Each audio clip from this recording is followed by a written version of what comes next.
Shalom, kita bersuah lagi dalam ringkasan pelajaran Sekolah Sabat, pelajaran ke-13 yang bertajuk Hidup oleh Firman Tuhan. Untuk memulai pembelajaran kita saudara, mari kita berdoa. Bapa di surga, pada saat ini kami bersyukur dan berterima kasih karena kebaikan Tuhan bersama dengan kami dalam pelajaran kami pada minggu ini. Dalam nama Yesus kami berdoa. Amin. Sekali lagi saudara, saya mengucapkan puji Tuhan, terima kasih karena saudara terus bersama dengan saya di dalam pembelajaran Sekolah Sabat kita setiap minggu.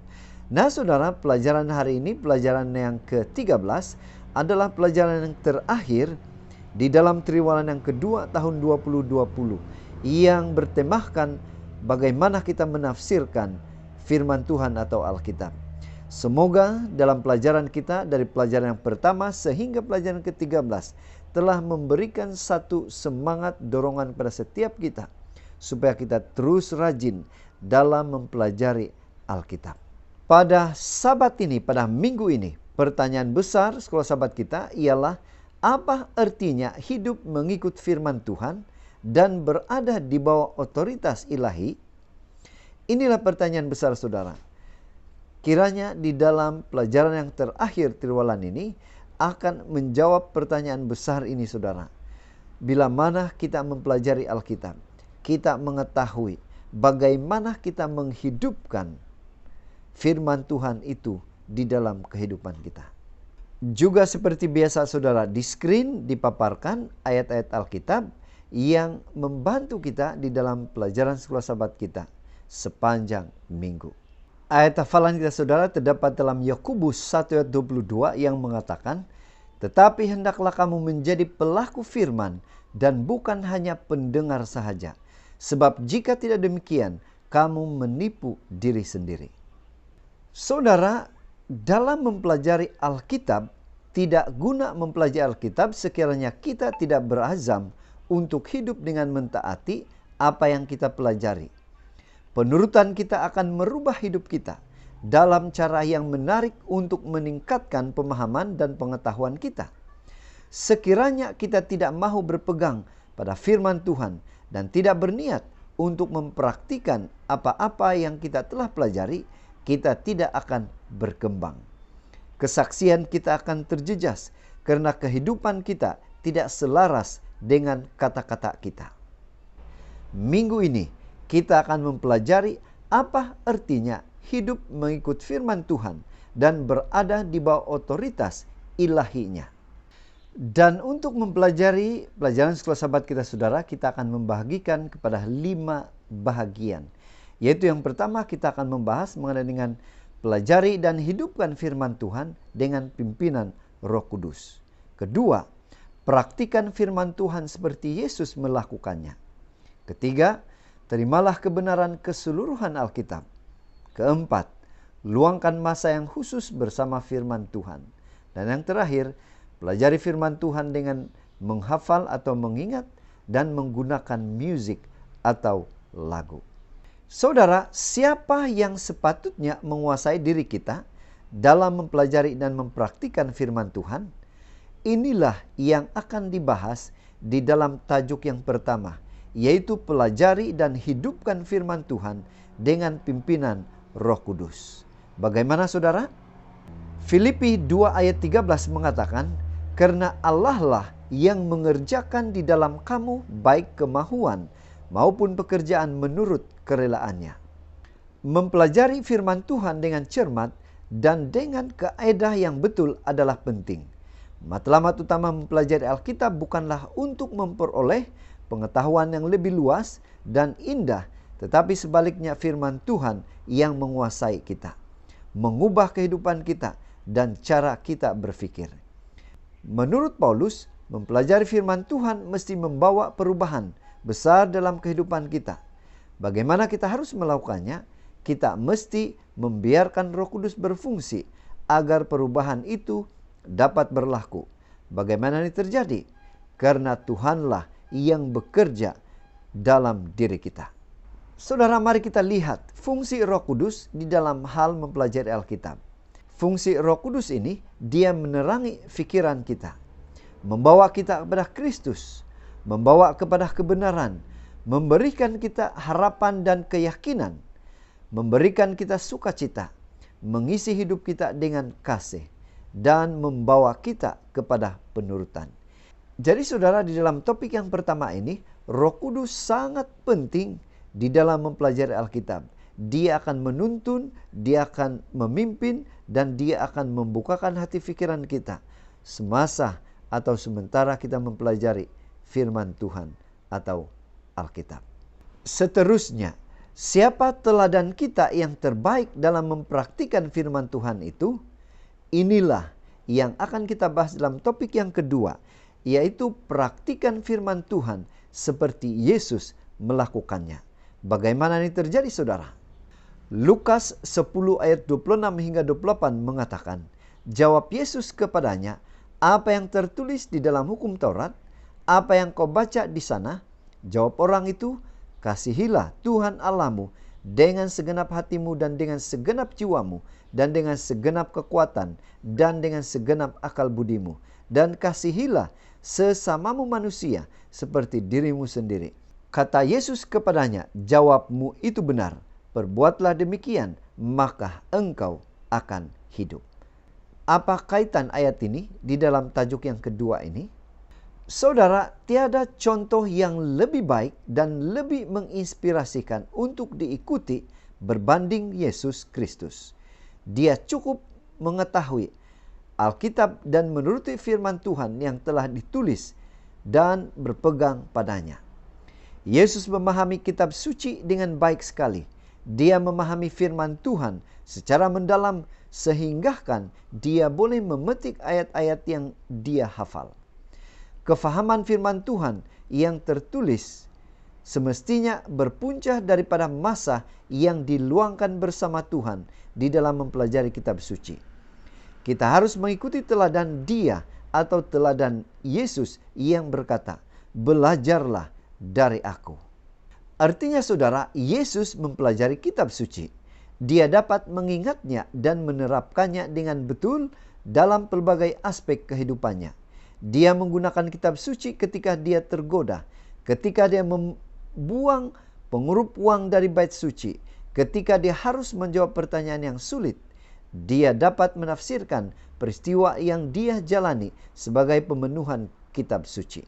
Kita juga harus menggunakan Alkitab ketika membuat keputusan, ketika bertindak, ketika menafsirkan peristiwa, ketika membagikan Kristus dengan orang lain.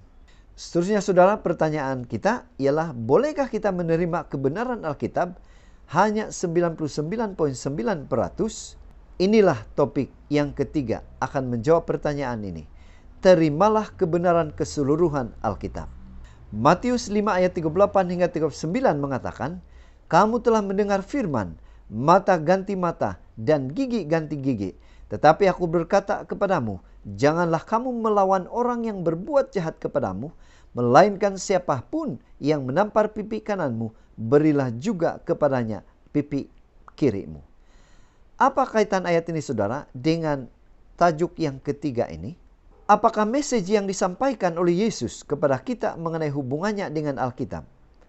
Sebilangan orang mengatakan bahwa Yesus menolak beberapa bahagian dalam perjanjian lama dan menggantikannya dengan perintah-perintah baru. Apakah itu benar? Yesus sama sekali tidak menolak perjanjian lama. Dia memberi perjanjian lama makna yang lebih luas sebagai gantinya. Dia menjelaskan saudara bahwa dia tidak datang untuk menghapuskan hukum atau kitab para nabi. Menolak sebahagian Alkitab tidak pernah menjadi kehendak Tuhan. Tidak ada yang dapat menentukan bahagian mana dari Alkitab yang diilhamkan atau berguna dan mana yang tidak berguna. Semua kitab suci diberikan oleh ilham dari Tuhan dan menguntungkan dan memberikan kebaikan. Artinya saudara, kitab suci adalah firman Tuhan yang harus kita terima 100%. Seterusnya saudara, topik yang keempat yaitu luangkan masa yang khusus bersama firman Tuhan. Bagaimana kita boleh meluangkan masa khusus dalam mempelajari firman Tuhan? Mazmur 46 ayat 11 mengatakan, diamlah dan ketahuilah bahwa akulah Allah, Aku ditinggikan di antara bangsa-bangsa, ditinggikan di bumi. Hidup kita cenderung menjadi sibuk dan dipenuhi dengan tekanan dan stres. Kadangkala kita terpaksa bekerja keras hanya untuk hidup dan mendapatkan sesuap nasi. Ada masanya, biarpun kita mempunyai keperluan asas, kita sibuk karena kita menginginkan yang lebih dan lebih lagi. Kita menginginkan barangan yang kita pikir boleh membuatkan kita gembira dan membuatkan kita merasa dilengkapi. Namun, seperti Salomo dalam buku Pengkhotbah memberikan kita amaran bahwa hal itu jarang berlaku. Bagaimana kita dapat mengenal seseorang dengan lebih baik? Dengan menumpukan masa untuk mereka. Bagaimana kita dapat mengenal Yesus dengan lebih baik? Hanya dengan menumpukan masa untuk Tuhan. Kita harus meluangkan masa untuk mencari Yesus melalui pembelajaran Alkitab dan doa.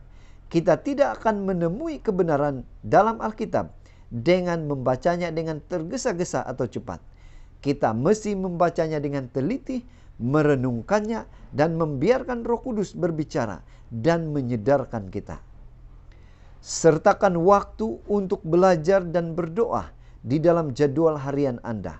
Fikirkan Anda akan dihubungkan dengan mata air kehidupan dan Anda akan mencerminkan Yesus. Dan yang terakhir saudara, topik yang kelima. Pelajari firman Tuhan dengan menghafal atau mengingat dan menggunakan musik atau lagu. Bagaimana kita boleh melakukan ini? Apa caranya? Mazmur 119 ayat 11 mengatakan, "Dalam hatiku aku menyimpan janjimu, supaya aku jangan berdosa terhadap Engkau." Saudara, dalam topik yang kelima ini, kita mempelajari ada kebaikan, ada keuntungan, dan sangat baik kita menghafal petikan Alkitab. Apa gunanya menghafal ayat-ayat dalam Alkitab, saudara? Bila mana kita menghafal atau mengingat ayat-ayat Alkitab, kita dapat menerapkan dalam pelbagai keadaan. Ia juga akan membantu kita membuat keputusan. Ia juga akan mempengaruhi pemikiran dan tindakan kita. Ia juga akan mengangkat pemikiran kita kepada Tuhan. Ia juga akan melindungi kita daripada idea dan tafsiran yang salah. Kita dapat mengutipnya ketika kita memerlukannya, walaupun kita tidak mempunyai Alkitab secara fisikal. Dan ia mengelakkan kita dari godaan. Artinya saudara, kebaikan semua ini akan terjadi bila mana kita mempelajari, bila mana kita mengingat fakta-fakta ataupun ayat-ayat dalam Alkitab, sehingga boleh menjadi kebaikan, keuntungan dalam kehidupan pribadi kita. Bukan hanya cara menghafal atau mengingati, terdapat banyak cara untuk belajar Alkitab, ajarannya dan kisahnya dengan hati. Musik adalah salah satu yang paling berkesan. Ketika kita menyanyikan lagu-lagu pujian dan lagu-lagu rohani, kebenaran Alkitab melekat di pikiran kita. Cara ini juga merupakan sumber dorongan dan harapan pada setiap kita. Saudara, pada minggu ini Pena Inspirasi juga memberi penjelasan bahagian-bahagian kecil daripada kitab suci, bahkan seluruh bab, boleh diabadikan dalam ingatan untuk diulangi apabila syaitan datang dengan godaannya. Apabila syaitan membawa minda untuk memikirkan hal-hal duniawi dan nafsu, dia dapat ditolak dengan berkesan sekali dengan ada tertulis.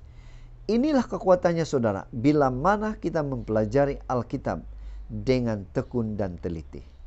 Jadi saudara, dari pembelajaran Sekolah Sahabat kita pada minggu ini, kita boleh menyimpulkan bahwa firman yang hidup itu adalah firman yang dipraktikkan dalam kehidupan sehari-hari. Bukan hanya dibaca, tetapi dilakukan. Dan yang paling penting, pelajari dan hidupkan firman Tuhan dengan pimpinan Roh Kudus. Praktikan seperti Yesus mempraktikan. Menerima kebenaran keseluruhan Alkitab. Meluangkan masa yang khusus bersama firman Tuhan. Dan pelajari firman Tuhan dengan menghafal atau mengingat. Dan menggunakan musik atau di dalam lagu. Semoga pembelajaran Sekolah Sahabat pada minggu ini boleh menjadi berkat pada setiap kita dan memberi dorongan yang kuat kepada kita agar terus mempelajari Alkitab dengan tekun. Tuhan memberkati kita. Mari kita berdoa. Bapa di surga, pada saat ini sekali lagi kami bersyukur dan berterima kasih karena bersama dengan kami dalam pelajaran Sekolah Sabat kami pada minggu ini. Dalam nama Yesus kami berdoa. Amin.